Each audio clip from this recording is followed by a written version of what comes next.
튀르키예 강진으로 인한 인명피해가 기하급수적으로 늘어 사망자가 16,000명을 넘었습니다. 튀르키예로 급파된 대한민국 긴급구호대는 현지 구호 활동에서 생존자 4명을 잇따라 구조했습니다. 북한이 어젯밤 인민군 창건일을 기념해 대규모 야간 열병식을 열었습니다.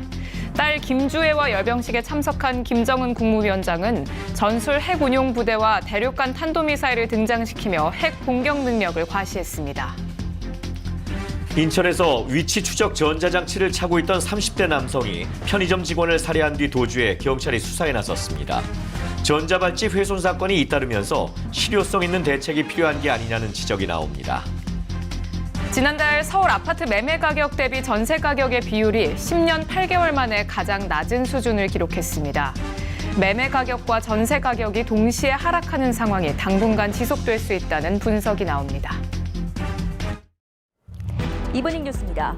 북한이 어제 열린 군창건 75주년 기념 열병식을 공개했습니다. 신형 대륙간 탄도미사일로 추정되는 무기 체계가 관심을 끌고 있는 가운데 김정은 위원장과 딸이 함께 주석단에 있는 모습이 카메라에 잡혔습니다.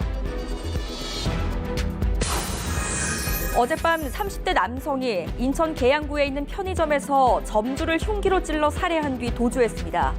범행 뒤 전자발찌를 끊고 택시를 이용한 점을 확인한 경찰은 이 남성을 공개 수배했습니다.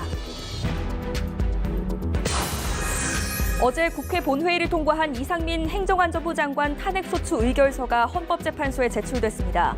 검사 역할을 맡게 된 김도읍 법사위원장은 여당 소속이라 소극적으로 대응할 것이라는 야권 우려에 자신이 개입할 여지가 별로 없다면서 헌재의 신속한 판단을 촉구했습니다.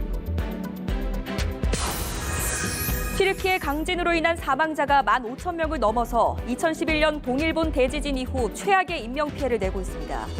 현지에서는 인명구조의 골든타임으로 여겨지는 시간이 지나면서 더딘 구조 작업에 대한 비판의 목소리도 커지고 있습니다.